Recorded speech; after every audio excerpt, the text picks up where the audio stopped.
আমন্ত্রণ সবাইকে road two democracy অনুষ্ঠানে সঙ্গে আছি আমি সেলিম আমরাও খান। অনুষ্ঠানটি শুক্র থেকে রবি এই 3 দিন এই সময়ে RTVতে নিয়মিত সম্প্রচার হয়। দর্শক, চলতি বছরের জুলাই আগস্টের মধ্যে জাতীয় সংসদ নির্বাচন অনুষ্ঠান সম্ভব বলে মনে করেন বিএনপি। তবে দলটির এমন দাবিকে অবাস্তব মন্তব্য করে জাতীয় নাগরিক কমিটি। নির্বাচনের দিনক্ষণ নিয়ে ভিন্নমত রয়েছে জামাতে ইসলামী ও ইসলামী আন্দোলনেরও। এদিকে জাতীয় সংসদ নির্বাচনের আগে স্থানীয় সরকারের নির্বাচন করা নিয়েও দলগুলোর মধ্যে রয়েছে ভিন্ন মত। এছাড়া জুলাই ঘোষণাপত্র নিয়ে প্রধান উপদেষ্টার সাথে সর্বদলীয় বৈঠকে সকল রাজনৈতিক দল ও সংগঠন ঐক্যমত্য পোষণ করেছে বলে জানিয়েছেন আইন উপদেষ্টা আসিফ নজরুল। তবে জুলাই ঘোষণাপত্র প্রণয়নে তাড়াহুড়া না করতে পরামর্শ দিয়েছে রাজনৈতিক দলগুলো। এদিকে রাজনৈতিক অনিশ্চয়তা এবং বিনিয়োগ ও শিল্প খাতে ভাটার টানে চলতি অর্থবছরে বাংলাদেশের অর্থনীতির গতি কমার পাশাপাশি মূল্যস্ফীতি চড়া থাকবে বলে পূর্বাভাস দিয়েছে বিশ্বব্যাংক। এছাড়া জিডিপি প্রবৃদ্ধি 4.1% নেমে আসবে বলে ধারণা করছে সংস্থাটি। অর্থনীতির এই সংকট মোকাবেলায় দ্রুততম সময়ে নির্বাচন প্রয়োজন বলে মনে করছেন বিশ্লেষকদের অনেকে। এমন একটি বাস্তবতায় আজ আমাদের আলোচনার বিষয় নির্বাচন প্রশ্নে অনৈক্য। আর এ বিষয়ে আলোচনার জন্য আজ আমাদের সঙ্গে স্টুডিওতে আছেন ঢাকা জেলা বিএনপির সভাপতি খন্দকার আবু আশফাক, জাতীয় নাগরিক কমিটির সহ মুখপাত্র মুশফিক সালেহীন এবং সিনিয়র সাংবাদিক হারুনা রশিদ। দর্শক, আপনি আলোচনা অংশ নিতে পারেন। টেলিভিশনের পর্দায় দেখার নম্বরে ফোন করে প্রতিক্রিয়া দিতে পারেন, জানাতে পারেন মতামত, প্রশ্ন করতে পারেন, লিখতে পারেন ফেসবুকেও। যাচ্ছি মূল আলোচনা বিষয় নির্বাচন প্রশ্নে অনৈক্য। প্রথমে আমি শুরু করতে চাই জনাব খন্দকার আবু আশফাক, আপনাকে দিয়ে আমি শুরু করতে চাই। আপনি তো জানেন জুলাই গণঅভ্যুত্থানের পরে বর্তমান অন্তর্বর্তীকালীন সরকার ক্ষমতায় আছে এবং সংস্কার শেষে নির্বাচনের দাবি তুলছে কয়েকটি জোট এবং দল। অন্যদিকে আপনারা বলছেন দ্রুত সময়ের ভিতরে নির্বাচন হলে দেশে স্থিতিশীলতা আসবে এবং অর্থনৈতিক স্বস্তি আসবে এবং এর পক্ষে আপনারা যুক্তিগুলো দিয়েছেন। কিন্তু যারা আপনাদের সঙ্গে যুগপৎ আন্দোলন করেছে তারা কেউ কেউ বলছেন যে পূর্ণ সংস্কার ছাড়া নির্বাচন হবে আত্মঘাতী। বিশ্লেষণটা যদি আপনি করেন। ধন্যবাদ আপনাকে, স্বাগত। দর্শকবৃন্দ যারা দেখছেন তাদেরকে অসংখ্য ধন্যবাদ। এই সংস্কারের যে প্রক্রিয়াটা আসছে এটা একটি চলমান প্রক্রিয়া। এটা যে এই সংস্কার যে ফর্মুলাটা দেওয়া হয়েছে এই সংস্কারটা করলে যে শেষ হয়ে যাবে এমন কোনো কথা না, কারণ দেশ যতদিন আছে ততদিন সংস্কার চলতেই থাকবে। সুতরাং এখন যে ফর্মুলাটা দেওয়া হয়েছে যে সংস্কারগুলো করতে হইলে কিন্তু যেন আশফাক একটি প্রশ্ন করতে চাই। আপনি বলছেন দেশ যতদিন আছে সংস্কার তো চলবে, এটা চলমান প্রক্রিয়া আপনি বলতে চেয়েছেন, কিন্তু 53 বছরে সেই ধরনের সংস্কার প্রক্রিয়া তো হয়নি বলেই কিন্তু অনেকে বড় চেষ্টা করেছেন সংস্কারের প্রাসঙ্গিকতা দেখা দিয়েছে। 53 বছরে হয়নি বলাটা যুক্তিসঙ্গত হবে না, কারণ গত 15-16 বছরে পুরো 53 বছরের ইতিহাস চেঞ্জ করে দিয়েছে। কারণ এর মধ্যে কোনো নির্বাচন হয়নি, অর্থনীতি শূন্যের কোঠায় চলে গেছে। এই সমস্ত কারণেই কিন্তু এই আগের ইতিহাসগুলো, আগে যে একটা গণতান্ত্রিক সরকার ছিল ওগুলোকে সব মিলান করে দিয়েছে এই 15-16 বছরের ইতিহাস। এই কারণে মানুষের মধ্যে, নতুন প্রজন্মের মধ্যে একটা ভ্রান্ত ধারণা আসছে। এই ভ্রান্ত ধারণা থেকেই তারা কিন্তু এই ইতিহাসগুলো বলে যাচ্ছে। সুতরাং এই নির্বাচন প্রশ্নের যে কথাটা আসছে যে এই বিএনপি দাবি করেছে জুলাই আগস্টের মধ্যে নির্বাচন করা। এখন একটি অন্তর্বর্তীকালীন সরকার আছে দেশে, তো এরা যদি সব সংস্কার করতে যায় তাহলে দেখা যাবে যে কয়েক বছর লেগে যাবে। কিন্তু অলরেডি কিন্তু একটা হযবরল অবস্থা দেশে বিরাজ করছে। এই অন্তর্বর্তীকালীন সরকার অনেক কিছুই সামাল দিতে পারছেন না। আপনার অর্থনীতিতে সামাল দিতে পারছেন না, আপনার প্রশাসনে সামাল দিতে পারছে না। এখনও সেই শেখ হাসিনার প্রেতাত্মারা তারা বিভিন্ন দপ্তরে ঘুরে বেড়াচ্ছে।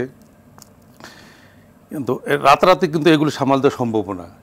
যে 15-16 বছর যে রিক্রুটমেন্টটা আছে আপনি একদিনে সেগুলি বের করে দিবেন সেটা সম্ভব না।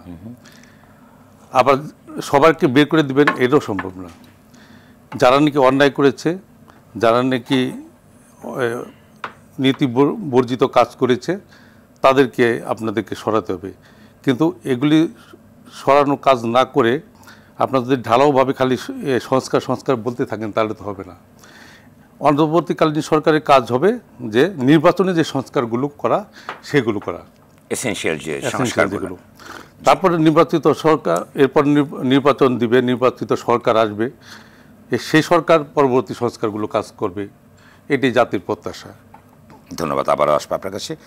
এরপর যে মুশফিক সালেহীন, আপনি বলুন যে যেটি আশফাক ভাই বলবার চেষ্টা করলেন যে সংস্কার কি চলমান প্রক্রিয়া এবং দেশে বর্তমান যে অবস্থা চলেছে, আইন শৃঙ্খলার অবনতি, সামাজিক অস্থিরতা, শিল্প কারখানায় একটা স্থবিরতা, এবং যেটি ওয়ার্ল্ড ব্যাংক বলেছে যে এবার প্রবৃদ্ধি 4.1%, অন্যদিকে তারা আরও বলতে চেয়েছেন যে চলতি বছরে 3.8% নেমে আসতে পারে, অর্থাৎ অর্থনীতির বেহাল অবস্থা।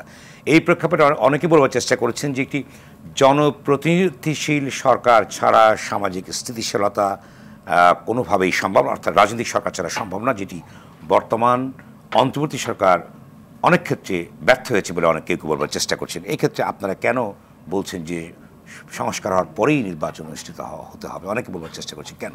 যুক্তিটা কি আছে? আর ধন্যবাদ আপনাকে এবং শুভেচ্ছা RTVর যারা দর্শক তাদের সকলকে। দেখুন, আমরা বাংলাদেশের ইতিহাসে এমন একটা সময় এসেছি, এটা আমাদেরকে একটা ইউনিক চান্স দিয়েছে, যেই চান্সটা এর আগেও আমরা পেয়েছিলাম, দুইবার অন্তত মিস করেছি। প্রথমত আমরা মুক্তিযুদ্ধের পরে, মহান মুক্তিযুদ্ধের পরে আমরা যেটা দেখেছি সেটা হচ্ছে সেখানে একদলীয় একটি ব্যবস্থা কায়েম করার চেষ্টাটি করা হয়েছে। 90-এ যে গণঅভ্যুত্থান হলো, গণতন্ত্রের একটা আকাঙ্ক্ষা মানুষের মধ্যে ছিল, তখনও কিন্তু এক ধরনের মানুষের মধ্যে আকাঙ্ক্ষা ছিল যে আমরা সামরিক শাসন থেকে একটা গণতান্ত্রিক রাষ্ট্র ব্যবস্থা, সমাজ ব্যবস্থায় যাব, এবং সেই আশাতেই আমরা দেখেছিলাম 3 দলীয় জোটের একটা রূপরেখা দেওয়া হয়েছিল, ছাত্রদের পক্ষ থেকে বিভিন্ন দাবি উত্থাপন করা হয়েছিল। কিন্তু সেই রূপরেখাগুলো পরবর্তীতে বিভিন্ন নির্বাচিত সরকার, এই রাজনৈতিক দলগুলোই যারা পালাক্রমে ক্ষমতায় এসেছে, তারা কেউ এগুলো আপহোল্ড করেনি, তারা এগুলো সবাই ভায়োলেট করেছে। এবং আমরা দেখেছি বাংলাদেশে অধিকাংশ ক্ষেত্রেই, আপনি শুধুমাত্র 2001 সালে যে নির্বাচনটা হয়েছে, এই নির্বাচন বাদে প্রতিটা নির্বাচন 90-এর পরেই ট্রানজিশন অফ পাওয়ার পিসফুল ছিল না।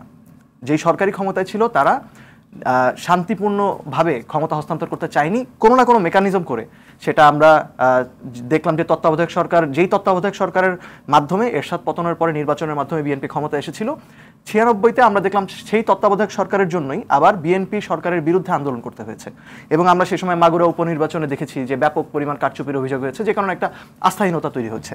এরপর আমরা আবার এসে 2006 সালে কি দেখলাম? তখন আমরা দেখলাম যে সংবিধানের একটি ধারাকে উপজীব্য করে, বা প্রথমত প্রধান বিচারপতির বয়সের বাড়িয়ে দেওয়া হলো, তার ফলে বিচারপতি কে এম হাসানকে তত্ত্বাবধায়ক সরকারের প্রধান উপদেষ্টা হিসেবে নিয়ে আসার একটা প্রেক্ষাপট তৈরি করা হলো, এবং সর্বশেষ ইয়াজউদ্দিন আহমেদকে তত্ত্বাবধায়ক সরকারের প্রধান উপদেষ্টা করা হলো। এই সব কিছুই কিন্তু তখন এটাই বোঝা গেছে যে নিজেদের জন্য সুবিধাজনক একটা তত্ত্বাবধায়ক সরকার তখনকার 4 দলীয় জোট সরকার চেয়েছিল নির্বাচনের সময় যাতে থাকে, এবং সেটার জন্য তারা এই ধরনের মেকানিজম করেছে। এবং তারপরে গত 15 বছর নিয়ে আমরা তো আসলে নিয়মিত এখন কথা বলে যাচ্ছি, এটা আর পুনরাবৃত্তি না ঘটাই। সেখানে আওয়ামী লীগ তো আসলে আমাদের গণতান্ত্রিক ব্যবস্থার উপর পুরো কফিনে পেরেক ঠুকে দিয়েছে। এখন আমরা এমন একটা সুযোগ পেয়েছি, যেই সুযোগে এই একটা ট্রান্সফরমেশন আমাদের বড় করে করা সম্ভব। সেটা যদি আমরা এখন কাজে না লাগাই, তাহলে আসলে ভবিষ্যতে যে আমাদের যেই আবার নির্বাচিত সরকার আসবে বলা হচ্ছে, তারা যে 90-এর মতো আবারও জনগণের কাছে যে আস্থা দিয়ে তারা ক্ষমতায় গিয়েছিল সেটা রাখবে, সেটার আসলে আমরা আস্থাটা রাখাটা একটু কঠিন হয়ে যাচ্ছে। এবং আমাদের সবচেয়ে বড় কথা হচ্ছে যে একটা গণ অভ্যুত্থানের সরকার, ধরেন নির্বাচনে তো মানুষ ব্যালটে ভোট দিয়ে তার প্রতিনিধি নির্বাচন করে, আর এই গণ অভ্যুত্থানে মানুষ রাস্তায় নেমে এসে একটা সরকারের পতন ঘটিয়েছে, এবং তারা বলেছে যে এই ফ্যাসিবাদী ব্যবস্থার বিলোপটা প্রয়োজন। তার মানে এই সরকারের কিন্তু ম্যান্ডেটটা রয়েছে, সরকার আমাদের আশা অনুযায়ী পারফর্ম করতে পারছে না, এটা সত্য। কিন্তু সেটার জন্য কি আসলে সরকারকে সহযোগিতাটা সকল পক্ষের যতটা করা প্রয়োজন ছিল সেটা কি আমরা দেখছি? সেটা সালেহীন অনেকে বলবার চেষ্টা করেছেন যে সরকার রাজনৈতিক দলগুলোর কাছ থেকে সে ধরনের সহযোগিতা তারা প্রত্যাশা কখনো করেনি, এবং অনেকে বলবার চেষ্টা, অনেক রাজনৈতিক দলই বলেন যে আমাদেরকে ডাকে না কিংবা সেই ধরনের সহযোগিতা প্রত্যাশা করে না। কিন্তু আপনি বললেন সংস্কারের কথা, যে সংস্কার হতেই হবে, কিন্তু বর্তমান সরকারের যে অবস্থা, অর্থাৎ মানুষের জীবন অনেক ক্ষেত্রে বিপন্ন হচ্ছে, সামাজিক অস্থিরতা বিরাজ করছে, পুলিশ ফাংশনিং করতে পারছে না, গ্রামগঞ্জ প্রত্যন্ত অঞ্চলের নানা রকম সংকটাপন্ন মানুষ, অর্থনৈতিক ব্যবস্থা বিপর্যস্ত। এই পর্যায়ে সংস্কারই যদি মুখ্য জিনিস হয়ে দাঁড়ায় সম্পূর্ণ, তাহলে দেশের অবস্থা ভবিষ্যতে কি দাঁড়াতে পারে, যেটি বিএনপি বলবার চেষ্টা করছে, অনেকেই বলবার চেষ্টা করছেন যে নির্বাচনের মাধ্যমে দলীয় বা প্রতিনিধিশীল সরকারই এই সমস্যার সমাধান করতে পারে? আমার মনে হয় মাননীয় প্রধান উপদেষ্টা ডক্টর মোহাম্মদ ইউনূস যখন প্রথম জাতির উদ্দেশ্যে ভাষণ দিলেন তখন তিনি বলেছিলেন যে এই যে সংস্কার কমিশনগুলো যেই প্রস্তাবনাগুলো দিবে এগুলাই নির্বাচনের একটা রোডম্যাপ ক্রিয়েট করে দিবে, প্রস্তাবনাগুলো আসা শুরু হয়েছে। এখন বিএনপি যে বলছে যে তারা নির্বাচনী সংস্কার বা একেবারে যতটুকু প্রয়োজন ততটুকু সংস্কার করা প্রয়োজন, মানে ততটুকু করে নির্বাচনে যাওয়া প্রয়োজন মনে করে, তাহলে বিএনপির সুনির্দিষ্ট করে বলা প্রয়োজন যারা তারা কোন কোন ক্ষেত্রে কতটুকু সংস্কার চায়। সেগুলো পেলে আমরা হয়তো বুঝতে পারবো যে আসলে এই সংস্কারগুলো করতে কত সময় প্রয়োজন, সেগুলো কি আসলে জুলাই আগস্টের মধ্যে করা সম্ভব কিনা। তা সেই রোডম্যাপ যেহেতু বিএনপির পক্ষ থেকে এখন একটা প্রস্তাব এসেছে, বিএনপির এটা স্পেসিফাই করা প্রয়োজন, সেটা তারা করেনি। আমরা সবাই আসলে খুব ভেগ কথা বলছি, খুবই মানে মোটা দাগে কথা বলছি, কিন্তু টু দ্য পয়েন্ট আলাপগুলো হচ্ছে না। এই আলাপগুলো করার সুযোগ এখন আমাদের সামনে এসেছে, তার কারণ এখন সংস্কার কমিশনগুলো তাদের প্রস্তাবনা দিয়েছে, সেই প্রস্তাবনাগুলো নিয়ে দ্রুত আলোচনা হোক, সেই প্রস্তাবনাগুলো নিয়ে দ্রুত যাতে সবাই ঐক্যমত্যে পৌঁছাতে পারে সেই প্রক্রিয়াটাতে আগাক, তাহলেই তো নির্বাচন দ্রুত করা যায়। সেই সাথে আমরা আরেকটা কথা বলছি, যেহেতু বারবার প্রশ্ন আসছে যে এই সরকারের সেই ম্যান্ডেট আছে কিনা, আগামী নির্বাচনটি হওয়া উচিত একটা গণপরিষদ নির্বাচন। তাহলে জনগণের ম্যান্ডেট নিয়ে এই গণপরিষদ, নতুন যে সংবিধান বাংলাদেশকে দেওয়া প্রয়োজন, নতুন একটা সিস্টেম যেখানে আমরা দেখছি যে মানে পাওয়ারের ব্যালেন্সটা থাকবে। আমরা যদি দেখি যে আসলে যে 31 দফার কথা বিএনপি বারবার বলছে, এই 31 দফা প্রথমত দেওয়া হয়েছিল গণ অভ্যুত্থানের আগে, যেই 31 দফার অধীনে যেই আন্দোলনটা গত বছর গড়ে উঠেছিল, 2023-এ গড়ে উঠেছিল, সেই আন্দোলনটা শেষ পর্যন্ত লক্ষ্যে পৌঁছাতে পারেনি, জনসম্পৃক্ততা সেই পরিমাণে ছিল না যেটা গণ অভ্যুত্থানে আমরা দেখেছি।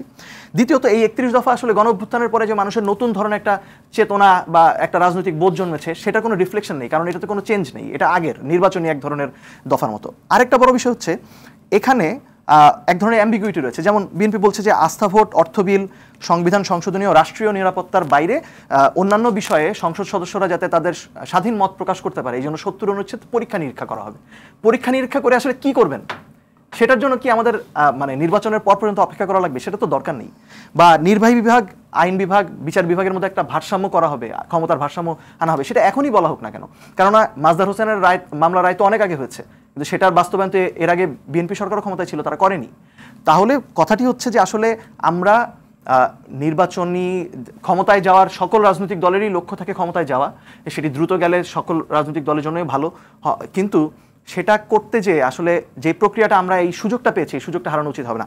এক্ষেত্রে উল্টো প্রয়োজন সকল রাজনৈতিক দল, সুশীল সমাজের বা সাংবাদিক থেকে বলি বা বিশেষজ্ঞরা যারা রয়েছেন, তাদের উচিত এই সরকারকে গাইড করা যে কিভাবে তারা সঠিক রাস্তায় সঠিক সিদ্ধান্তগুলো নিতে পারে। আমরা কিন্তু শেষ একটা জিনিস বলে যে আমরা কিন্তু দেখেছি যে এই যে ভ্যাট আরোপ করা হলো, একটা পরোক্ষ করের মাধ্যমে নিম্নবিত্ত মধ্যবিত্তদের উপর চাপ দেওয়া হলো। আসবে, এটা নিশ্চয়ই ইম্পর্টেন্ট আলোচনা আপনার কাছে আমি আসবে পর্যায়ে। হারুন রশিদ, আপনি কি বলবেন, সিনথেসিসটা কি আপনার? মানে আমি তো ঠিক বুঝে উঠতে পারলাম না। এই যে নির্বাচন সংস্কার শেষে হতে হবে, অন্যরা বলছে যে ন্যূনতম সংস্কারের পরে এই যে প্রক্রিয়া, এই যে একটা ডিবেট, অনেকে বলবো চেষ্টা করছেন যে আসলে অংশীজনের ভিতরে অনেক দেখা দিয়েছে আলোচনা। আসলে আমার মনে হচ্ছে টেবিলের ওপারে চেয়ারে একদল বসে আছে আর এপাশে একদল বসে আছে, মানে দ্বিদলীয় একটা বার্গেনিং চলতেছে। কিন্তু মানে আমাদের ইন্টারিম গভর্নমেন্টের প্রথম ভুলটা কোথায় জানেন? প্রথম ভুলটা হচ্ছে তারা মনে করেছে যে তারা কিছু দেবে, অন্যরা কিছু নেবে। যদি সবার একটি ঐক্যমতের সরকারি হয়, আপনি কি এখানে ঐক্যমতের কোনো প্রতিফলন দেখতে পাচ্ছেন? যে লোকজনকে উপদেষ্টা পরিষদে নিয়ে আসা হয়েছে, প্রফেসর ইউনূসকে বাদ দিলাম, বাকিদের ব্যাপারে কারা ঐক্যমত হয়েছিল, কারা তাদেরকে সিলেক্ট করেছিল? আপনি শুরুতেই যদি একটি সর্বদলীয় সরকার গঠন করতেন, এই সমস্যাটা থাকতো না। সেটা না করেও সমস্যার সমাধান করা যেত। আপনি দেশের যে স্টেক হোল্ডার, এটা এই কয়েকজন উপদেষ্টাই তো দেশের স্টেক হোল্ডার না। দেশের বড় স্টেক হোল্ডার হচ্ছে পলিটিক্যাল পার্টিস এবং তার লিডার্স, আদার্স নাগরিক সোসাইটি, আরও সবাই আছে। এবং যারা এই গণ অভ্যুত্থানে নেতৃত্ব দিয়েছে, যে সমস্ত তরুণ ছাত্ররা, তারা একটি বড় স্টেক হোল্ডার। এই স্টেক হোল্ডারদের সাথে প্রতিনিয়ত আলোচনার ভিত্তিতে এই সরকারের চলা উচিত ছিল। বিষয় এইটা না যে আমি একটা ডিসিশন দিলাম তারপরে মতামত দিলাম, তা না। সবাইকে নিয়ে আলোচনা করে একটা জায়গায় পৌঁছা। যে আমরা একটু আগে উনি বলছিলেন যে বিএনপি যেহেতু এটা বলছে, বিএনপি কতটুকু সংস্কার চায়, নট দ্যাট কোয়েশ্চেন হলো যে কতটুকু সংস্কারের প্রয়োজন, সেটি একটা জায়গায় যেতে হবে। আমার বিবেচনায় সংস্কার ততটুকুই প্রয়োজন যার জন্য বাংলাদেশে একটি ফেয়ার ইলেকশন সম্ভব, অর্থাৎ বাংলাদেশে যাতে আর রাতের ভোট অথবা বিনা ভোট এই জায়গাগুলো না হতে পারে। তারপরে আপনার প্রয়োজনীয় কিছু সংস্কার আছে। বিচার বিভাগ, যেটা অলরেডি বিচার বিভাগের জাজ নিয়োগে অলরেডি একটি প্রজ্ঞাপন হতে যাচ্ছে, সেই আপনি জরুরি সংস্কারগুলো খুব দ্রুত করে, আমি নির্বাচনের জন্য কেন বলছি, আপনি যদি এনশিওর করতে পারেন বাংলাদেশে, ধরেন তো আপনার গণতন্ত্রের তো নানামুখী সংজ্ঞা আছে, নানা বিষয় রয়েছে, কিন্তু আপনি যদি এনশিওর করতে পারেন ইন দিস কান্ট্রি যে ভোটের মাধ্যমেই ক্ষমতায় যেতে হবে, তাহলে অনেক পলিটিক্যাল পার্টি সোজা হয়ে যাবে। এটাই যদি হতো, মানে আওয়ামী লীগ যে যারা বিদায় নিতে হয়েছে, করুণভাবে পতন হয়েছে, তারাও যদি ভোটিং সিস্টেমটাকে এই পর্যায়ে না নিয়ে যেত, তাদেরই করুণ পরিণতি হতো না। অর্থাৎ ভোটের মাধ্যমে যদি সরকারের পরিবর্তন এইটা যদি বাংলাদেশে নিশ্চিত করা যেত, তাহলে বাংলাদেশে গণতন্ত্র এমনি চলে আসতো, জবাবদিহিতার জায়গা তৈরি হতো, হয়তো বা দ্বিদলীয় সিস্টেম চালু হতো, সেটা সারা দুনিয়া আছে। এরপরে আপনি যে কথাটা বলছেন যে আমার প্রশ্ন হচ্ছে এই সরকার কদিন থাকবে, সে কি কোনো কথা বলছে স্পষ্টভাবে? সে কি নির্বাচনের কোনো তারিখ ঘোষণা করছে? আসল তো নির্বাচনের মাধ্যমেই তো একটি জায়গায় আমাদেরকে যেতে হবে, সেটি গণভোটও যদি বলেন, আমাদের তো নির্বাচনের মধ্য দিয়ে একটি জায়গায় যেতে হবে, সেটিকে ফোকাস করেই কিন্তু কাজ। আমি বারবারই বলছি সেটিকে ফোকাস করে কাজ। এখন সংস্কার তো আমাদের প্রয়োজন, সেটি আমি বলছি জরুরি সংস্কারটি আমাদের প্রয়োজন, তারপর পর্যায়ক্রমে এই সংস্কার হবে। আমরা বারবার চান্স মিস করছি এটা বলছে, কিন্তু একটি জাতির জন্য চান্স তৈরি হয়েছে বারবার। ৭১-এর মহান মুক্তিযুদ্ধে বাংলাদেশের স্বাধীনতা অর্জন একটি জাতির জীবনে এর চেয়ে বড় কোনো অর্জন কখনোই হতে পারে না। সেই অর্জনের মধ্য দিয়ে আমরা এই জায়গাগুলো যাচ্ছি। আমরা চান্স মিস করেছি, ৯০ গণঅভ্যুত্থান হয়েছে, এবার আবার ৫ই আগস্ট ফ্যাসিস্ট সরকারের পতন হয়েছে। এটি হচ্ছে বাংলাদেশ স্বাধীন হয়েছে বলেই আমরা কিন্তু এই আন্দোলনগুলো বারবার গড়ে তুলছি, একটি স্বাধীন ভূখণ্ড অস্তিত্ব। এখন যে বিতর্ক তৈরি করা হচ্ছে সংবিধান তৈরির নামে, নতুন সংবিধান, আপনি কোন জায়গা থেকে কাকে তুমি অস্বীকার করো করে তুমি নতুন একটি চেতনার তৈরি করো? অবশ্যই প্রত্যেকটি চেতনার একটি অংশীদার থাকবে এই সংবিধান, কিন্তু কাউকে বড় করে কাউকে ছোট করে নয়। আমি আবার বলছি, বাঙালি জাতির, বাংলাদেশি জাতির ইতিহাসে মুক্তিযুদ্ধের চেয়ে বড় ঘটনা কখনোই ঘটেনি, ঘটবে না। একটি জাতীয় জীবনের সবচেয়ে বড় অর্জন স্বাধীনতা। এই অযাচিত বিতর্কগুলো করে কালক্ষেপণ করা হয়। কিরকম আমি আপনাকে দেখাই, এই যে 4টা কমিটি রিপোর্ট দিল, তারা এখন আবার 15 দিন সময় বাড়িয়ে নিল। আমার তো মনে আছে এই যে এই কমিটি গঠন, আপনার এই যে কমিশনগুলো গঠন, এদের প্রজ্ঞাপন জারি, পূর্ণাঙ্গ কমিটি, এতেই 1 মাস করে সময় লেগেছে। কেন? হোয়াই? কেন লাগবে? প্রশ্ন উঠেছে, আজকে প্রশ্ন উঠেছে, আলী রিয়াজ সাহেব কি এদেশের সংবিধানের আপনার এই কাজটা করতে পারেন কিনা? কেন প্রশ্ন উঠছে? তার নাগরিকত্ব নিয়ে প্রশ্ন উঠছে।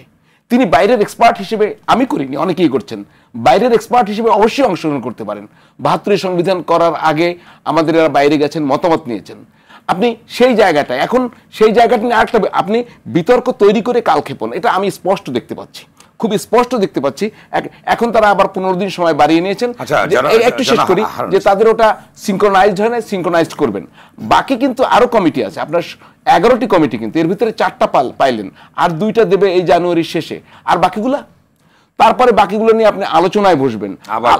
আমি শুনি এই জিনিসগুলো যদি, এই যে সংবিধান বা সংস্কার কমিটিগুলো এখনো যদি পলিটিক্যাল পার্টির সাথে তারা আলোচনা করতো, তাহলে কিন্তু প্রবলেমটা হতো না। আপনার দ্বিতীয় দফা তখনই কিন্তু ঐক্যমতের মাধ্যমে এই প্রস্তাবগুলো দেয়া যেত। জনাব আলী রিয়াজ মহোদয় যে সংবিধান সংস্কারের কথা বলেছেন, অনেক বলে, আমি তাদের কোট করছি, যে অনেকে বলবার চেষ্টা করেন যে প্রক্রিয়ায় সংবিধান সংস্কার প্রস্তাব এনেছে, এতে করে ভবিষ্যতে যে সরকারগুলো আসবে তারা স্টেবল হতে পারবে না, অনেকে বলবার চেষ্টা করছে। সেটা বড় কথা না। আমি সংবিধান বেত্তা না, সংবিধান বিশেষজ্ঞ না, আমি একজন সাংবাদিক। তবে একই সঙ্গে আমি যেরকম অর্থনীতির ছাত্র, আমি আবার আইনেরও ছাত্র। এই দুইটা জিনিস আপনাকে জানিয়ে রাখি। সেটা হচ্ছে, এখন যেটা হচ্ছে যে আপনি কিসের সংবিধান কি করবেন, আপনার তো নেক্সট পার্লামেন্টে এগুলো পাশ করাইতে হবে। তারা যারা পরবর্তী ইলেক্টেড গভর্নমেন্ট হবে, সুতরাং পলিটিক্যাল পার্টিগুলোর কনসেনসাস এই জন্য প্রয়োজন যেন এটা পাশ হয়। আপনি দেখেন 111 সরকার কতগুলো অর্ডিন্যান্স জারি করেছিল, মোর দ্যান 172, পরবর্তী গভর্নমেন্ট 47কে এন্ডোর্স করেছে। আপনি এগুলো খেয়াল রাখতে হবে, আপনি বললেই হবে না। তো আপনি গণপরিষদ করে এগুলো এন্ডোর্স করিয়ে যাবেন, তো গণভোট লাগবে। তো গণভোট এই সরকার কতদিন কন্টিনিউ করবে, সেটা একটা গণভোট দেন না। এটা ঐক্যমতের সরকার বলছেন, আমি বলি এটি ঐক্যমতের সরকার, কিন্তু ইলেক্টেড গভর্নমেন্ট না। ইলেক্টেড গভর্নমেন্টের যেটি না হলে যেটি প্রবলেম, তারা কখনো জবাবদিহিতার মধ্যে থাকে না। যেমন এই ভ্যাট ট্যাক্স, যদি জবাবদিহিতার বিন্দুমাত্র চিন্তা থাকতো, যদি জবাবদিহিতার বিন্দুমাত্র ইলেকশনে যাওয়ার চিন্তা থাকতো, তারা এটা আরোপ করতে পারতো না। কেন? আমি হিসাবটা করে দেখাই। উনি সানেমে কাজ করেন, আমি যতদূর জানি আমাদের 12,500 কোটি টাকা লাগবে বাড়তি ট্যাক্স। বাড়তি কি? এটা অদক্ষতা। মার্কেটে 30,000 কোটি টাকার ট্যাক্স পড়ে আছে, আপনি আদায় করতে পারছেন না, আপনি সেটা আদায় করেন। আপনি কি জানেন কর্পোরেট হাউসগুলো ট্যাক্স অফিসে তাদের এজেন্ট তারা ওরা কিভাবে কর ফাঁকি দিতে পারে। আপনি ইনকাম ট্যাক্স আদায় করতে পারছেন না, আপনি সেগুলো আদায় করেন। এখন আপনি ইনডাইরেক্ট ট্যাক্স আরোপ করেছেন, সে যথার্থই বলেছে। শিফট হচ্ছে কোথায়? একটা সাবান কিনতে আপনিও যা দেন, একজন বিত্তশালীও তাই দেয়। সাধারণ মানুষকে নিষ্পেষিত করে আপনি কেন এই কর নেবেন? এবং অর্থ উপদেষ্টা তিনি কি কথাবার্তা বলেন, এতে জিনিসপত্রের মানুষের জীবনে কোনো প্রভাব পড়বে না, সেটি প্রধান উপদেষ্টার দপ্তর থেকেও বলা হয়। আমরা আগে যারা এইরকম কথা শুনতাম বলে হাসতাম, এখন লোকজন হাসাহাসি শুরু করেছে। এবং আপনাদের এই ট্যাক্স আরোপ যে ভ্যাট আরোপ যে অযৌক্তিক, সেটা এখন প্রমাণ হচ্ছে। আপনারা রেস্তোরাঁ থেকে তুলে নিচ্ছেন, আপনারা ওষুধ থেকে তুলে নিচ্ছেন, এটা বিবেচনা আরও তুলে নিতে হবে। আজকে তো বিএনপি বলেছে এটা প্রত্যাহার করার জন্য। আপনি মিড টার্মে বাজেট হয়ে গেছে, you can declare a new budget, সেই ক্যাপাসিটি তার ছিল। আপনি শতাধিক পণ্যের উপরে ভ্যাট, সম্পূরক শুল্ক এগুলো প্রয়োগ করলেন। ওনারা ছাড়া তা কেউ এটাকে সমর্থন করছে না, এবং তারা কিন্তু ওয়ে দেখিয়ে দিচ্ছে হাউ ইউ ক্যান প্রক্রিয়ার ইউর ট্যাক্স। এখানে ট্যাক্স ফাঁকি দেওয়া লোকজনকে আপনি ধরছেন কই? ধরেন নাই তো। আপনি এই কর প্রশাসনে দুর্নীতিবাদদের কখন ধরেছেন? ধরেন নাই তো। আমি একটা কথা স্পষ্টভাবে আপনাকে বলতে চাই সেলিম ভাই, সেটি হচ্ছে এই গভর্নমেন্ট আসার পরে পলিটিক্যাল কিছু ব্যবসায়ীকে আপনি নিয়েছেন, কিন্তু যারা সিন্ডিকেট বাস আমি চিনি তো, এভরিওয়ান নোজ দেম, জোর করে 7-8 টাকা তেলের দাম বাড়ায় নিল। কি করলো? বাজার থেকে তেল হাওয়া করে দিল। তেল থাকার পর কই ব্যবস্থা কই? চালের দাম হু করে বাড়ে কেন? সারা দুনিয়ায় চালের দাম কমছে, আমাদের এখানে বাড়ে কেন? সিন্ডিকেট, আমি চিনি তাদেরকে, এই গভর্নমেন্ট চেনে। ভোক্তা অধিদপ্তরের কোনো ব্যবস্থা নেওয়া হচ্ছে না। কেন নেওয়া হচ্ছে না? তারা ইকোনমিস্টরা বলবেন যে সাপ্লাই চেইন তারা ডিসরাপ্ট করে দেবে। তো কে? তারা কি সরকারের চেয়ে শক্তিশালী যে সাপ্লাই চেইন ডিসরাপ্ট করে দেবে? তাদেরকে চিহ্নিত করা কি এতই অসম্ভব? সুতরাং আনইলেক্টেড গভর্নমেন্টের এটি হচ্ছে সমস্যা। সুতরাং দ্রুত প্রয়োজনীয় সংস্কার সেরে আমাদের দ্রুতই নির্বাচিত সরকারের হাতে ক্ষমতা দেওয়া উচিত, কারণ নির্বাচিত সরকার জনগণের কাছে জবাবদিহিপূর্ণ হয়। আপনি যদি বলেন তাহলে Awami League, no, Awami League was not elected government, ওটা কোনো ইলেকশন না। আমি বলছি নির্বাচিত সরকার জনগণের কাছে জবাবদিহি করে, তারা ভাবে, তারা চিন্তা করে, তারা ইন্টারন্যাশনালি বার্গেন করতে পারে। এই গভর্নমেন্টের ক্যাপাসিটি নাই আইএমএফ এর সাথে বার্গেন করার, but elected government should have that. ধন্যবাদ আপনাকে। জনাব আবু আশফাক ভাই, আপনি বলুন যে বিশেষ করে যেটি সালেন বলবার চেষ্টা করলেন যে আপনারা চাচ্ছেন দ্রুত নির্বাচন, যে সংস্কার একটি চলমান প্রক্রিয়া, সুতরাং যতটুকু প্রয়োজন ততটুকুর জন্য, কিন্তু সালেন বলবার চেষ্টা করলেন যে আপনারা তাহলে আপনাদের কাছ থেকে প্রস্তাবনা চেয়েছে, আপনারা মির্জা ফখরুল ইসলাম বলেছেন যে সংস্কারের প্রয়োজন, নির্বাচনের দ্রুত প্রয়োজন। তাহলে আপনারা কি স্পেসিফাই করেছেন যে কোন সংস্কারটা দ্রুত করলে নির্বাচনটা তারপরে দেওয়া যায়, এমন কোনো প্রস্তাবনা আপনারা দিয়েছেন কিনা? প্রস্তাবনাটা সেভাবে চাওয়া হয় নাই, দেওয়া হয়নি, কিন্তু এই সরকারের উচিত ছিল যে সমস্ত রাজনীতিবিদদের, সমস্ত সংগঠনগুলির সাথে বসে একটা আলোচনা করে সিদ্ধান্ত নেওয়া। নির্বাচনটা কখন হবে জাতি কিন্তু জানতে চায়। একটা স্পেসিফিক ডেট বা মান্থ অন্তত বলা যেতে পারে। মানে আপনি যদি বলেন যে হয়তো ডিসেম্বরের মধ্যে অথবা 26শে জুনের মধ্যে, এটা তো ভেগ টার্ম, এটা তো 6 মাসের ডিফারেন্স একটা নির্বাচনের ডেট তো হতে পারে না। আর অন্তর্বর্তীকালীন সরকারের মেয়াদি বা কতদিন থাকা উচিত, এটা তো বিবেচ্য বিষয়। আর তারা যদি ভালো করতে পারতো, জনগণের আশা আকাঙ্ক্ষা পূরণ করতে পারতো, তখন হয়তো বিবেচনা করা যেত যে তারা দেখি আর কি করে। কিন্তু সেটা দেখার সুযোগও তো নষ্ট হয়ে গেছে, কারণ এই অলরেডি এই সরকারের যে বিভিন্ন সেক্টর থেকে বিভিন্ন যে উপদেষ্টারা আসছেন, ওনারা কিন্তু নিজেদের মধ্যে ঐক্যমত করতে পারছেন না, বা নিজেরা বসে যে একত্র বসে যে একটা সিদ্ধান্ত নেবেন সেটাও পারছেন না। কিন্তু মিডিয়ার সামনে যার যেটা খুশি সেটি বলে যাচ্ছেন, নিজস্ব মতামত। কিন্তু এটা তো একটা ভাসমান প্রক্রিয়া না, এটা তো একটা দেশ, এটা তো একটা স্পেসিফিক সিদ্ধান্ত প্রয়োজন যে আপনি কি করতে চান, আপনি কি কি সংস্কার করতে চান।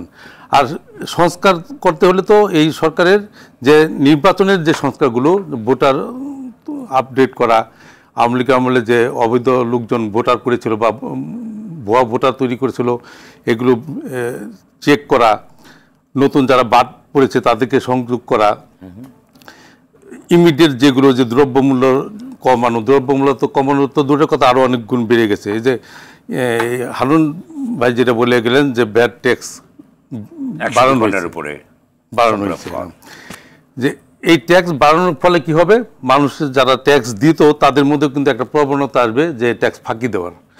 কারণ এখনও কিন্তু সেই এই আওয়ামী লীগের সে প্রেতাত্মারা কিন্তু বিভিন্ন দপ্তরে ঘুরে বেড়াচ্ছে, এখনও টাকার খেলা চলছে। টাকা দিলে কিন্তু ভ্যাট ট্যাক্সের ওখানে ছাড় পাওয়া যায়, আবার না দিলে তাকে আটকানো হয়। এটা এদের খাওয়ার একটা আলাদা একটা খাত তৈরি করে দেওয়া হয়েছে। আমার ধারণা যে ভ্যাট ট্যাক্স বাড়াতে যে আগে যে পরিমাণ টাকা আসতো এখন আরও সেটা কমে যাবে। কারণ যদি ভ্যাট ট্যাক্স এভাবে দিতে চায় তাহলে অনেক ফ্যাক্টরি বন্ধ হয়ে যাবে, অনেক কারখানা বন্ধ হয়ে যাবে। এখানে গ্যাসের মূল্য বৃদ্ধির কথা বলা হচ্ছে, যেটি 30 টাকা থেকে 75 টাকা শিল্প গ্যাস। 30 থেকে 75 টাকা যদি করা হয় তাহলে কয়টা ফ্যাক্টরি সাস্টেন করতে পারবে? অনেক ফ্যাক্টরি, ছোট ছোট স্মল ইন্ডাস্ট্রিগুলো সব বন্ধ হয়ে যাবে। তাহলে দেশ চলবে কিভাবে? আর ইন্ডাস্ট্রির যে শ্রমিকগুলো তারা কাজ করছে তাদের কি হবে? এই ধরনের সিদ্ধান্ত যেটি যারা শিল্প কারখানা করে তারা প্রতিক্রিয়া দিয়েছে যে এটি কোনোভাবেই হতে পারে না, ইন্টারন্যাশনাল বায়ারদের সঙ্গে পেরে উঠবে না নানা রকম ভাবে, তারপরে এইগুলো করছে কেন? আপনারা কি বলছেন এই ব্যাপারে? যে শিল্প কারখানা যদি না থাকে তাহলে মানুষের চাকরি। আমি প্রথমে যেটা বলে গেলাম যে উপদেষ্টা মহোদয়টা যারা আসছেন তারা কিন্তু এগুলির ব্যাপারে অভিজ্ঞ না, তারা কখনো দেশ পরিচালনা করেনি, রাজনীতিও করেনি। যারা রাজনীতি করেছে, দেশ পরিচালনা না করলেও তারা কিন্তু এই জিনিসগুলো নিয়ে খেলে আসছে। তাদের মাথায় আছে যে যদি তারা সুযোগ পায় তারা কি কাজগুলো করবে। কিন্তু ওনারা তো হঠাৎ করে চলে আসছে, ওনারা তো এগুলি না কখনো স্টাডিও করে নাই আর কখনো চিন্তাও করে নাই। এর জন্য লেজে গুপরে এক হয়ে গেলে যে অবস্থা হয় এখন সে অবস্থা বিরাজ করছে। ধন্যবাদ, আবার আসবো। সালেন, মুশফিক সালেন, আপনি বলুন যে যেখানে আপনারা গণঅভ্যুত্থানের পরে সংবিধান সংস্কারের কথা বলছেন, ঘোষণাপত্রের কথা বলছেন, অত্যন্ত এইগুলো নিয়ে আপনারা ব্যাপকভাবে আলোচনা করছেন, কিন্তু যেখানে জনগণের প্রধান উপজীব্য যে বিষয়, জীবনযাত্রাতে সম্পৃক্ত যে বিষয়, জিনিসপত্রের দাম বৃদ্ধি পাচ্ছে, চালের দাম বৃদ্ধি পাচ্ছে, 100টি পণ্যের মূল্য বৃদ্ধি হচ্ছে, গ্যাসের দাম বৃদ্ধি হচ্ছে, মানুষ সংস্থান হারাবে, এই ধরনের একটা সম্ভাবনা সৃষ্টি হচ্ছে, সেক্ষেত্রে আপনার ততটা সরব নয় কেন? আমার মনে হয় এই অবজারভেশনটা কিছুটা ঠিক না আর কি। কেননা আমরা আসলে আজকে অনেক দল হচ্ছে প্রতিক্রিয়া জানিয়েছে ভ্যাটের ব্যাপারে। গত শনিবারই আমরা এই ভ্যাটের বৃহস্পতিবার ইয়াটা দেওয়া হলো অধ্যাদেশটা, তারপরে গত শনিবারই হচ্ছে নাগরিক কমিটি থেকে আমরা সংবাদ সম্মেলন করে এই ভ্যাটের যে অধ্যাদেশ দুটো এটা বাতিল করার জন্য সরকারের প্রতি আহ্বান জানিয়েছি। এবং আমরা এই জায়গা থেকে স্পষ্টভাবেই বলেছি যে আসলে জনগণের উপর যেইভাবে পরোক্ষ করের বোঝা চাপিয়ে দেওয়া হচ্ছে এটা কমপ্লিটলি আনজাস্টিফাইড এবং এটা আসলে মানুষের জন্য ভালো কিছু হবে না। মুশফিক সালেহীন, আপনার কাছে যাচ্ছে, আপনি বলুন যে যেখানে এই সরকারের উপরে যেহেতু গণঅভ্যুত্থানের ভেতরে অর্জিত এই সরকার, আপনাদেরও একটা প্রভাব আছে, সকলেরই প্রভাব আছে, তাহলে সেগুলো থাকার পরও এই যে পণ্যমূল্য বৃদ্ধি করা হলো, আলোচনা হলো না বা এই বিষয়গুলো কেন করা হলো না আগে? এই যে প্রসঙ্গে আলাপ হচ্ছে, দেখুন যেটা বলতে চাচ্ছিলাম সেটা হচ্ছে যে একটি পলিসি লেভেলের সিদ্ধান্ত নেওয়ার ব্যাপারে তো আপনাদের সাথে আলোচনা করা দরকার ছিল, আপনি শুধু অন্যদের সাথে আলোচনা করার প্রয়োজন ছিল। মানে এখানেই যেটা একটু আমাদের হয়তো একটু পার্থক্য করতে হবে সেটা হচ্ছে একটা রাজনৈতিক দল যখন নির্বাচনে জিতে ক্ষমতায় যায় তখন সেই রাজনৈতিক দল পুরো সরকারটা গঠন করে।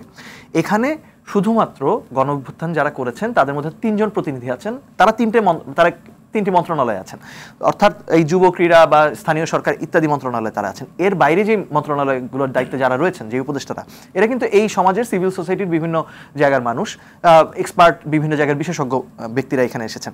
এরা কিন্তু একটা রাজনৈতিক দল থেকে আসেনি। সো এই কারণে এই নাগরিক কমিটি যারা আমরা রয়েছি, আমরাও কিন্তু গঠিত হয়েছে এই সরকার ফর্ম করার 1 মাস পর। তাই আমরাও যে এখানে সংগঠিতভাবে এই সরকারকে আমরা চালাচ্ছি বা আমাদের সাথে আলোচনা করে তারা এই সিদ্ধান্তগুলো নিচ্ছে, বিষয়টা কিন্তু এমন না। আমরা একটা সিভিল প্ল্যাটফর্ম তৈরি করেছি যাতে এই সরকারের কাছ থেকে এই সময়ে আমরা যেই ধরনের ডিরেকশনে গভর্নমেন্টটা যায় আমরা চাই সেটার জন্য আমরা প্রেশার ক্রিয়েট করে যেতে পারি।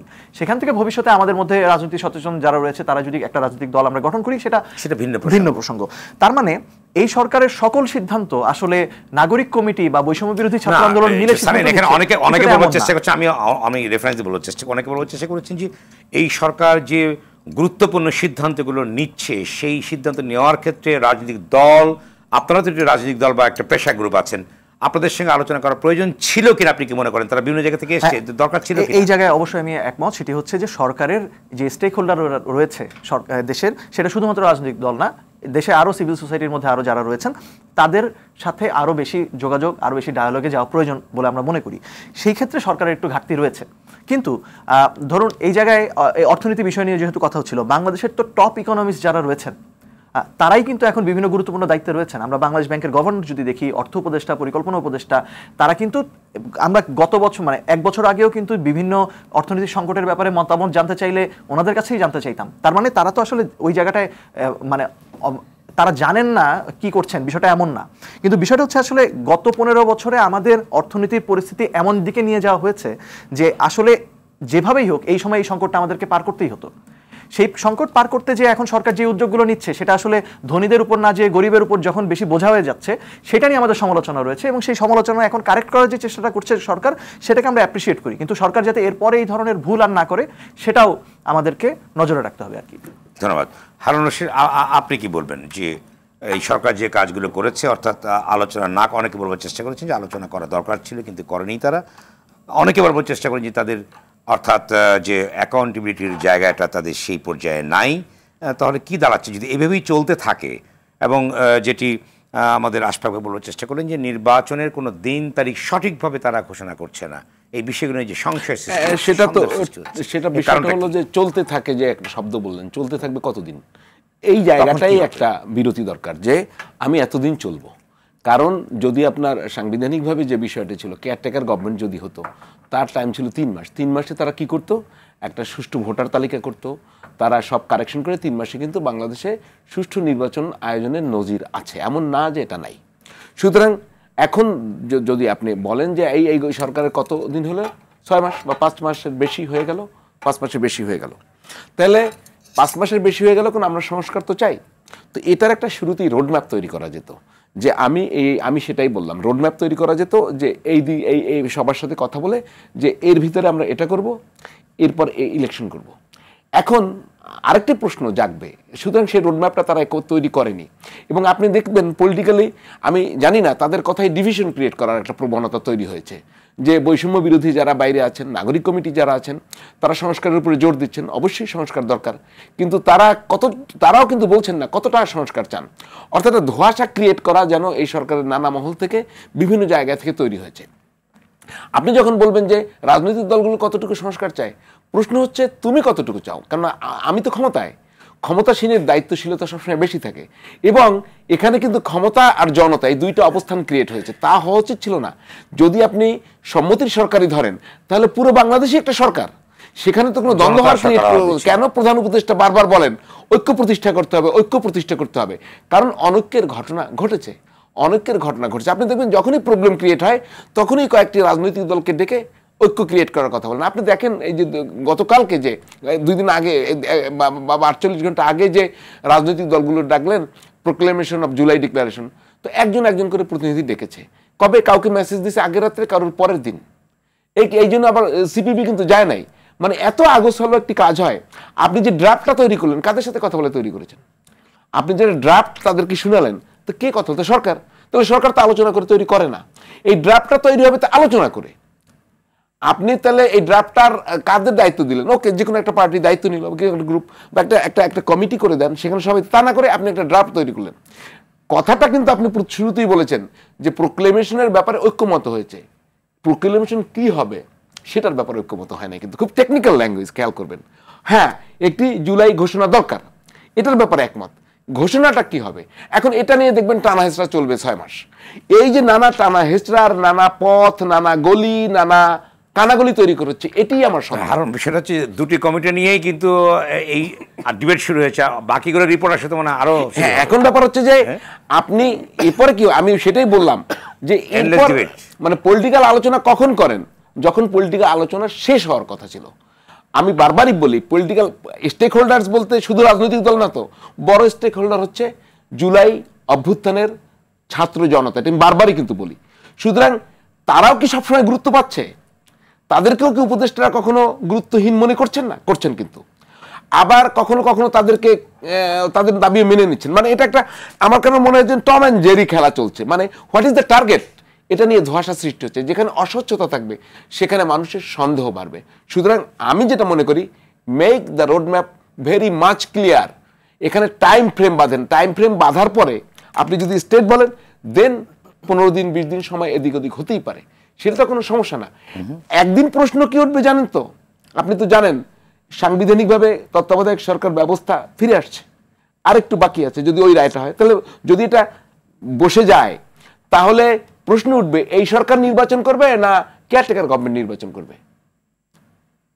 এই প্রশ্নটা কিন্তু উঠছে অলরেডি, যে সে কি নির্বাচনের ম্যান্ডেট কি তার আছে, না তাদেরকে আরেকটা কেয়ারটেকার গভর্নমেন্ট ফর্ম করতে হবে। মানে আপনি দেখবেন না কত, মানে হয় কি আপনি যখন জটিলতা তৈরি করবেন, এটা আরেকটা জটিলতা তৈরি করে, এটা হচ্ছে থিওরির মতো, এটা বাইনারি, একটার পর একটা তৈরি হতে থাকে। সুতরাং আপনার উদ্দেশ্য সহি করেন, টার্গেট সহি করেন। আপনি যদি দেখেন ইন্টারভিউটা, আপনি ভিডিওটা দেখেন, পুরোটা পড়েন, প্রধান উপদেষ্টার সাথে নিউজ সম্পাদকের ইন্টারভিউটা পড়েন, মানে পুরো তো কপালের উপর নির্ভরশীল একটা কথাবার্তা বলেছেন প্রধান উপদেষ্টা। যদি লাগে যায়, এটা কোন ধরনের কথা? Have confidence. তো এই যদি লাগে যায় মার্কা ক্যাট, মানে ইন্টারিম গভর্নমেন্টের উপরে মানুষ, 18 কোটি জনগণের মানে এত রক্ত, এত আত্মত্যাগ। বিশেষ করে আমি বারবারই বলি যে তরুণ, যে ছাত্র, যারা একটি স্বপ্নের মধ্য দিয়ে এই যাত্রাটি শুরু করেছে, তাদের কোনো পিছুটান না। তারা কি দিতে চেয়েছে জাতিকে? একটি গণতান্ত্রিক রাষ্ট্র, একটি বৈষম্যহীন রাষ্ট্র, যেখানে কোনো বৈষম্য থাকবে না। এখনই তো বৈষম্য ক্রিয়েট হচ্ছে। What is happening here? তো সেই স্বপ্নকে ধূলিসাৎ করার দায় কে নেবে? সেই প্রশ্ন কিন্তু উঠবে সেলিম ভাই, সেই প্রশ্ন উঠবে। আপনি নানা প্যাচের কথা বলে, নানা ইকুয়েশন করে যদি এই স্বপ্ন সফল না হয়, আমি সফলতা চাই, তাহলে কিন্তু জাতির কাছে আবার জবাবদিহি করতে হবে। ধন্যবাদ। আবারও আসবো আপনার কাছে। খন্দকার আবু আশফাক, আপনি কি বলবেন, বিশেষ করে যে যেটা হারুন রশিদ বলবার চেষ্টা করেন, যে অনৈক্যের একটি সূত্রতা আছে? অনৈক্যর কোনো সূত্র আমরা তৈরি করতে চাই না। আসলে অনেক রক্তের বিনিময়ে আমরা 5ই আগস্ট পেয়েছি। আমরা এটাকে মূল্যায়ন করতে চাই, আমরা এখান থেকে সরে যেতে চাই না। কিন্তু এই সরকার যেগুলো করে যাচ্ছে, আমাদের সাথে যোগাযোগ না করে, বা অন্যান্য রাজনৈতিক দলগুলো আছে তাদের সাথে যোগাযোগ না করে হঠাৎ করে একটা সিদ্ধান্ত নিয়ে ফেলছে, আবার সেই সিদ্ধান্ত থেকে সরে যাচ্ছে। তো এই হারুন ভাই যেটা বললেন যে টম অ্যান্ড জেরি খেলার মতো যে খেলাটা হচ্ছে, এটা তো একটা রাষ্ট্র, এই দেশটা তো আমাদের। এই 71-এর চেতনা ভুলে গেলে তো হবে না। আর এই আপনার 5ই আগস্ট ছাত্র জনতার অভ্যর্থনে আসছে, এখানে ছাত্রর সাথে জনতা জড়িত। এখানে দেখা গেছে যে ক্লাস 4-5-এর ছেলেরা রাস্তায় নেমে গেছে, সাথে তার মা বাবা নেমে গেছে, ভাই বোন নেমে গেছে ছেলেগুলি রক্ষা করার জন্য। পুরো জাতি কিন্তু নেমে গেছে, শুধু আওয়ামী লীগ এবং জাতীয় পার্টি বাদে। এই অবদান কিন্তু সবারই, কিন্তু এটাকে পার্সোনাল অবদান মনে করে এর উপরে খবরদারি করা কিন্তু অনেকের যে তৈরি কথা বলতেন সেটা কিন্তু হচ্ছে। কারণ এটা তো আপনাকে আপনি যদি বলেন যে আমি এই দেশটা আমি স্বাধীন করছি, এই সরকার আমার কথা মতো চলতে হবে, তাহলে কিন্তু হবে না। কারণ এটা একটা দেশ, এটা একটা জাতি, এখানে সবাইকে একত্র অ্যাকোমোডেট করেই কাজ করতে হবে। আর নির্বাচনের যে আপনার এরশাদের পতনের আন্দোলনে আপনিও ছিলেন, আমিও ছিলাম। এরশাদের পতন হলো 6ই ডিসেম্বর, 27শে ফেব্রুয়ারি কিন্তু নির্বাচন হলো, 3 মাসও লাগেনি। তাহলে এখানে অলরেডি 5 মাস চলে গেছে। আমরা সংস্কারের নামে কিন্তু 5 মাস চলে গেছে, কিছুই সংস্কার তেমন দেখতে পারিনি, বরঞ্চ হযবরল কিন্তু লেগে যাচ্ছে। সরকার বুঝতে পারুক আর না পারুক, এখনও কিন্তু দেশি বিদেশি যে ষড়যন্ত্র এখনও কিন্তু চেপে বসে আছে আমাদের উপর।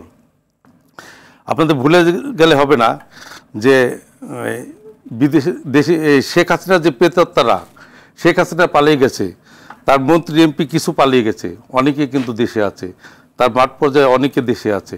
তারা কিন্তু এখনও কিন্তু ভিতরে ভিতরে ষড়যন্ত্র করে যাচ্ছে এই সরকারকে কিভাবে ফেল করানো যায়। আমরা কিন্তু সরকারকে ফেল করতে চাই না। এই সরকার ফেল করলে কিন্তু আমরা ফেল করব, দেশ ধ্বংস হয়ে যাবে। এই সরকারকে যারা ফেল করতে চায়, সরকার তাদেরকে নির্ধারণ করতে হবে যে কারা এই শত্রুতা করছে বা কারা এই ষড়যন্ত্র করছে। তাদের থেকে সরকারকে দূরে থাকতে হবে এবং সঠিক সিদ্ধান্তটি নিতে হবে, এবং যত দ্রুত সম্ভব গণতান্ত্রিক সরকারের কাছে ক্ষমতা হস্তান্তর করতে হবে। নির্বাচন দিবে জনগণের প্রত্যাশা। আমরা কিন্তু 16 বছর যাবৎ নির্বাচন ভোট দিতে পারি না। এখন যাদের বয়স 30 থেকে 35 বছর, তারা জীবনও কিন্তু কোনোদিন ভোট দেয় নাই। তারা অধীর আগ্রহে বসে আছে একটা ভোট দেওয়ার জন্য। তাদের এই আকাঙ্ক্ষাটা যদি ব্যর্থ হয়, তাহলে পুরো জাতি কিন্তু ব্যর্থ হয়ে যাবে। তাদেরকে ভোট দেওয়ার সুযোগ দিতে হবে, সুযোগ করে দেওয়ার জন্য যতটুকু সংস্কার দরকার ততটুকু করে একটা সুষ্ঠু নির্বাচন দিক। নির্বাচনের মাধ্যমে জনগণ যাকে চাবে তারা নির্বাচিত হবে, তারা নির্বাচিত হয়ে দেশ চালাবে এবং সংস্কার যেগুলো প্রয়োজন তারা করবে, কোনো সমস্যা নেই। সংস্কার যে ওনাদের করে শেষ করে যেতে হবে এমন কোনো কথা নেই, কিন্তু সংস্কার তো যারা ক্ষমতায় আসবে নির্বাচনের মাধ্যমে তারাও তো দেশের জনগণ, তারাও তো করতে পারবে। এখনই সব শেষ করতে হবে এমন কোনো কথা নেই। আবার শেষ করতে তো দীর্ঘমেয়াদী ব্যাপার, অনেক বছরের ব্যাপার এই এতগুলো সংস্কার করার জন্য। আর কি কি সংস্কার করা দরকার এই সরকার যেগুলো মাথায় নিয়ে আছে অলরেডি কিন্তু আমাদের ভারপ্রাপ্ত চেয়ারম্যান জনাব তারেক রহমানের নেতৃত্বে সব দল মিলে কিন্তু 31 দফার একটি সংস্কারের প্রস্তাব দিয়েছে। এখন যে সংস্কারের কথাগুলি আছে সবগুলি কিন্তু ওর 31 দফার মধ্যে রয়ে গেছে। সুতরাং বিএনপি আসুক বা অন্য যে দলই সরকার গঠন করুক বা যেভাবে সরকার গঠন করুক, যারাই আসুক তারা ওই ফর্মুলাটা ফলো করলেই তো হয়ে যাবে। এটা নতুন কোনো থিওরি তো আসার সুযোগ নেই। দেশের মধ্যে দেশটাকে সুন্দরভাবে গড়ে তোলার জন্য যে ধরনের সংস্কার দরকার সেটা এই সরকারের নির্বাচনের মাধ্যমে যতটুকু করা দরকার ততটুকু করবে। পরবর্তীতে নির্বাচিত সরকার যারা আসবে তারা বাকি কাজগুলো করবে। ধন্যবাদ। আবার আসবো জনাব মুশফিকুর সালেহীন, আপনি বলুন যে যেটা বলবার চেষ্টা করেন আশফাক ভাই, যে অর্থাৎ সংস্কার 2 বছর আগেই কিন্তু বিএনপির ভারপ্রাপ্ত চেয়ারম্যান জনাব তারেক রহমান কিন্তু 31 দফা বিভিন্ন দলের সঙ্গে মিলে কিন্তু যুগবাদ আন্দোলন যা করেছে দিয়েছে, এবং সেই প্রস্তাবনা কিন্তু গ্রাসরুট লেভেল থেকে কাজ করে এসছে, কিন্তু অনেক কিছু সম্পৃক্ত ছিল। এবং এখন যারা সংস্কার প্রস্তাবনা দিয়েছে তারা একাডেমিশিয়ান অধিকাংশ ক্ষেত্রে, সেই ক্ষেত্রে এটিকে বেস করে অর্থাৎ সংস্কার প্রক্রিয়া এগিয়ে নিয়ে যায় কিনা, কিন্তু বিএনপিতে কমিটেড 2 বছর আগে থেকে কিন্তু বিএনপি কমিটি যে তারা সংস্কার করতে চায় রাষ্ট্রের, সেখানে সংকটটি কোথায়? ওই যে শুরুতেই বলেছিলাম যে বিএনপির এই 31 দফাটা 2 বছর আগের, সেই 2 বছর আগের কনটেক্সট আর এই গণঅভ্যুত্থান উত্তর বাংলাদেশ দুইটার কনটেক্সটটা একটু পার্থক্য আছে। দ্বিতীয় বিষয় হচ্ছে এই 31 দফায় আসলে কি স্পেসিফাই করা আছে যে আসলে কি কি ধরনের সংস্কার চাই। আমি ওই যে বললাম যে বিএনপি বলছে যে পরপর 2 টার্মের বেশি কোনো কেউ প্রধানমন্ত্রী হতে পারবেন না, কিন্তু সংস্কার কমিশনের প্রস্তাব এসেছে এবং আমরাও প্রস্তাব না জনাব তারেক রহমান কিন্তু বলেছেন যে আমার 31 দফার ভেতরে অন্য যদি কেউ কোনো প্রস্তাবনা দিতে চায় এটাকে পরিবর্তন পরিমার্জন সবকিছু করা যাবে, ওপেন রেখেছেন। সেই ক্ষেত্রে সেটা তাহলে এখনই তো করা যাচ্ছে, মানে করতে সমস্যাটাকে। বিএনপি বলছে যে নির্বাচনের পরে যে সরকারটা হবে সেটা একটা জাতীয় সরকার হবে, যারা ক্ষমতায় আসবে সকলকে নিয়ে সরকার করবে, মানে ওইটা তাহলে কি হবে, মানে ওইটা তো একটা বাকশালের মতো আরেকটা কিছু হয়ে যাবে আর কি। এবং তার মানেটা কি, মানেটা হচ্ছে যে I will dictate the terms, কারণ স্বাভাবিকভাবেই ধারণা করা যায় যে বাংলাদেশে এখন সবচেয়ে বড় রাজনৈতিক দল যেটি রয়েছে তারাই আর কি ওইখানে মেজরিটি পাবে এবং তখন তাদেরই সেখানে আসলে বলার জায়গাটা বেশি থাকবে, অর্থাৎ সংস্কার যা হবে সেটা আমার টার্মসে হবে। এই চিন্তাটার থেকেই কি আসলে এই জাতীয় সরকারের প্রস্তাবনা দেওয়া। এবং আরেকটা জিনিস যদি বলি, যেই দিন 4টি গুরুত্বপূর্ণ সংস্কার কমিশন প্রস্তাবনা দিবে তার ঠিক আগের দিন বিএনপি এসে সংবাদ সম্মেলন করে জুলাই আগস্টের টাইমলাইনটি দিল এবং দিয়ে তারা নির্বাচনের দাবি জানালো। ঠিক আগের দিনই কেন, মানে এই সংস্কার কমিশনগুলোর প্রস্তাবনা পেলেই তো আমরা একটা আইডিয়া পেতে পারি। আমাদের তো এখন বারবার আলোচনাটা এই যে নির্বাচন কবে নাকি সংস্কার আগে, এই আলোচনার হওয়ার চেয়ে তো প্রয়োজন সংস্কার কমিশনের যে প্রস্তাবনাগুলো এসেছে সেই প্রস্তাবনাগুলোর কোনগুলো কতটুকু যৌক্তিক সেই কন্টেন্ট নিয়ে আলোচনা হওয়া প্রয়োজন। আমাদের কি দ্বিদলীয় সরকার দ্বিকক্ষ বিশিষ্ট সংসদ কতটুকু ফলপ্রসূ হবে, সেখানে যে সংরক্ষিত আসন বলা হয়েছে বা উচ্চকক্ষে যাদেরকে প্রপোর্শনালিটি মানে এই সংখ্যানুপাতিকভাবে তাদের যেই প্রতিনিধিত্বের কথা বলা হয়েছে এইটা আসলে কতটুকু ফিজিবল। আমাদের রাষ্ট্রপতি নির্বাচনের ক্ষেত্রে সেখানে যে বলা হয়েছে এক ধরনের ইলেক্টোরেট গঠন করা হবে, সেই ইলেক্টোরেট রাষ্ট্রপতি নির্বাচন করবে। আমাদের সেই নিটিগ্রিটিগুলো নিয়ে আলোচনা এখন করা প্রয়োজন। আমরা সেটা না করে আবারও সেই একই আলোচনা কিন্তু আমরা দীর্ঘ গত 5 মাস ধরে করে যাচ্ছি যে নির্বাচন আগে নাকি সংস্কার আগে। আমরা এখন স্পেসিফাই করি সংস্কার কতটুকু চাই, তাহলে নির্বাচন এখন যে আমার স্পষ্ট দ্বিমত রয়েছে আমার বাকি 2 আলোচকের সাথে, সেটা ওনারা বলছেন যে ভোটের জন্য যতটুকু সংস্কার প্রয়োজন ততটুকুই হলেই হবে। আমার বিচার বিভাগের সংস্কার প্রয়োজন হবে না। বিচার বিভাগকে কিভাবে আওয়ামী লীগ সরকার এই বিএনপিকে এবং অন্যান্য বিরোধী মতকে দমন করার জন্য ব্যবহার করেছে আমরা দেখেছি না, কিভাবে একজন প্রধান বিচারপতিকে দেশ ছাড়তে বাধ্য করা হয়েছে সেটা আমরা দেখেছি না। আমাদের পুলিশ এই 2 দিন আগেও পুলিশের আচরণ তো বদলায়নি। এই পুলিশ যেভাবে করে আমাদের সাথে জুলাই মাসে আচরণ করেছিল সেভাবেই তারা ঢাকা বিশ্ববিদ্যালয়ের শিক্ষার্থীদের উপর আক্রমণ চালালো। পুলিশের আচরণ তো বদলায়নি। পুলিশের ট্রেনিং ম্যানুয়াল কি বদলেছে? পুলিশ জনগণের সাথে তার সম্পর্কটা কেমন হবে সেটা কি বদলেছে? সেটা তো বদলেনি। নির্বাচন কমিশন, যেই নির্বাচন কমিশন গত 3টা নির্বাচন যেই নির্বাচনগুলো হয়েছে চুরির হয়েছে, এই নির্বাচন কমিশনের ভূমিকা ছিল না? নির্বাচন কমিশনকে কি সেই ক্ষমতাটা দেওয়া হয়েছে? সেই ক্ষমতা নির্বাচন কমিশনকে সেই সংস্কারটা করা প্রয়োজন না? অর্থাৎ নির্বাচনের সাথে সংশ্লিষ্ট প্রশাসন রয়েছে, যেই প্রশাসকরা বিশেষ করে গত দুটো নির্বাচন তো আওয়ামী লীগকে জিতিয়ে দিয়েছে এই প্রশাসকরাই, আমলারাই। তো এই আমলারা তারা ক্ষমতায় থাকবে, তারা এখন দেখবে যে ওকে নতুন করে কারা আসলে মোর বেশি প্রভাবশালী, তাদের সাথে তাহলে আমি তাল মিলিয়ে চলি, তাদের জন্য সুবিধাজনক নির্বাচন করে দেই। এই প্রবণতা যদি থাকে তাহলে তো আসলে মানুষের ভোটের অধিকারটি বাস্তবায়িত হবে না আর রক্ষিত হবে না। তাই এই জায়গায় কোনো সংস্কার প্রয়োজন না। তাই আমাদের আসলে শুধুমাত্র ভোটের জন্য কতটুকু এটা না বলে আমাদের দ্রুত আলোচনা করা দরকার যে সংস্কারের প্রস্তাবগুলো কি আছে, কতটুকু আমরা মেনে নিতে পারি, এবং সেটা একটা সকলের কাছ থেকে একটা কমিটমেন্ট নেওয়া যে সরকার পরবর্তীতে যেই হোক না কেন সে এই জিনিসগুলো বাস্তবায়ন করবে। এবং সেজন্য আমরা বলছি গণপরিষদ হোক, সেই গণপরিষদ এটাকে স্থায়ী রূপ দিতে পারবে।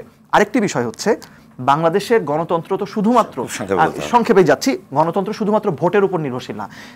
ভোটে নির্বাচিত সরকার পরে গণতান্ত্রিক আচরণ করে কিনা সেটার জন্য আমাদের ইনস্টিটিউশনগুলোর কি একটা চেক অ্যান্ড ব্যালেন্সের যে ব্যবস্থাটা সেটা করাটাও দরকার। না হলে শেখ হাসিনা চলে গেছে, শুধু শেখ হাসিনা শুধু একজন ব্যক্তি শেখ হাসিনা না, শেখ হাসিনা এই সিস্টেম দ্বারাও তৈরি হয়েছেন, সিস্টেম তৈরি মানে করেছেনও। তাই আমরা দেখেছি এক ব্যক্তির হাতে যখন এত ক্ষমতা থাকে, এক দলের হাতে যখন এত ক্ষমতা থাকে, they are bound to be fascist. সেই কারণে এই সিস্টেমের চেঞ্জের কথা আমরা বলছি। ধন্যবাদ। হারুন রশিদ, কথাগুলো খুব চমৎকার, শুনতে ভালোই লাগে, হ্যাঁ, কিন্তু মূল বিষয়টা কি হলো জানেন তো? আপনি এই কথাগুলো 5 মাস ধরে বলেন নাই। 5 মাস ধরে আপনি এই কথাগুলো বলেননি। কেউ কিন্তু সংস্কারের বিরুদ্ধে না, বিএনপিও না, জামায়াত ইসলামী না, কেউ না। আমি বলছি প্রয়োজনীয় সংস্কার, আর হচ্ছে বাকি সংস্কারগুলোর ব্যাপারে কমিটমেন্ট আদায় করা। কারণ হচ্ছে আপনি মনে করার কোনোই কারণ নেই এই সংস্কারগুলো 3 মাসে হয়ে যাবে, 4 মাসে হয়ে যাবে, 5 মাসে হয়ে যাবে। কারণ আর সংস্কার তো মানুষের মগজে, এটা মাথায় রাখতে হবে। আপনার পেপার সংস্কার, পেপারে লিখে সংস্কার করা, আর আপনি সেটা হয়ে যাবে, এটা রাতারাতি মানুষের কালচারে পরিবর্তন আসবে না, রাতারাতি এটা হয়ে যাবে, এটা একটা অলিক স্বপ্ন ছাড়া আর কিছুই না। আমি যেটা মনে করি, বারবারই বলছি যে এই গভর্নমেন্টের শুরুতেই হচ্ছে সময় ক্ষেপণের একটা প্রবণতা। এই প্রবণতার নেপথ্যে কতগুলো কারণ আছে। কারণটা আমি জাস্টিফাই করি আমার মতো করে। আপনি দেখেন, আপনি যদি শুরুতেই এই জায়গাটায় চলে আসতেন যে আমার প্রয়োজনীয় সংস্কার এগুলো ইমিডিয়েটলি, এবং আমি লং টার্ম এগুলো করতে চাই, আপনি স্টেক হোল্ডারের সাথে বসে একটা কনসেনসাসে এসে আপনি এটা করতে পারতেন। তো গণপরিষদটা কিভাবে হবে? তাহলে একটা ইলেকশন হবে, সেই ইলেকশনে কারা ক্যান্ডিডেট হবে? সব রাজনৈতিক দল। আপনি এত বড় একটি ইলেকশন, আপনি ভ্যাট ট্যাক্স বসায়া আপনাকে জাতিকে এখন মানে নিষ্পেষণ করতেছেন সাধারণ মানুষকে, তো একটা গণপরিষদ ইলেকশন করবেন মানে শুধুমাত্র এটা করার জন্য, তারপরে আবার আরেকটা ইলেকশন করবেন। আমি জানি না জাতি বার্ডেন নিতে পারবে কিনা। শেষ করি। তারপরে যেটা হলো যে আপনি এটা করতে পারতেন, কিন্তু এগুলো কিন্তু খুবই সম্ভব ছিল, মানে এই 5 মাসেই অনেক কিছু সম্ভব ছিল। তাহলে বলা হচ্ছে যে বিএনপি ঠিক আপনার কমিশনগুলো রিপোর্ট দেওয়ার আগে কেন এই কথা বললো যে আগস্টের কথা তারা বললো কেন? জুলাই আগস্টে তারা নির্বাচন ভালো করেছে তো, কারণ হচ্ছে ওই কমিশন বলছিল, এই প্রধান উপদেষ্টা তার ইন্টারভিউ উনি বলছেন জানুয়ারিতেই রাজনৈতিক সংলাপ শুরু হবে, সেটি এখন ফেব্রুয়ারির মাঝখানে চলে গেল, অলরেডি 1 সপ্তাহের ব্যবধান 1 মাস পিছিয়ে গেল।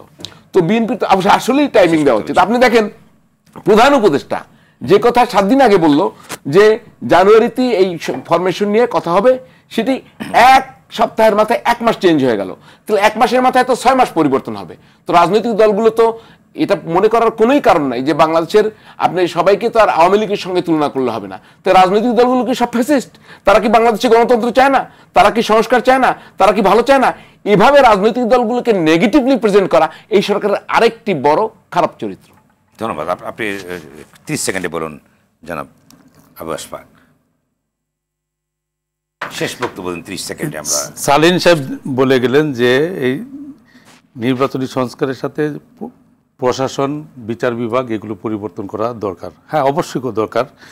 কিন্তু গত 5 মাসে ঢাকার জেলা জজ হেলাল উদ্দিন, উনি ঢাকা জেলা জজ ওই সময়ও ছিল, আমাদেরকে আমরা যাওয়ার সাথে সাথে সোজা বেল কেটে জেলখানায় ঢুকাই দেওয়া হয়েছে। সেই হেলাল উদ্দিন সাহেব এখনও ডিস্ট্রিক্ট জাজ আছে ঢাকার, এবং আওয়ামী লীগের যে কোনো মামলা গেলেই তাকে সাথে সাথে জামিন দিয়ে দিচ্ছেন।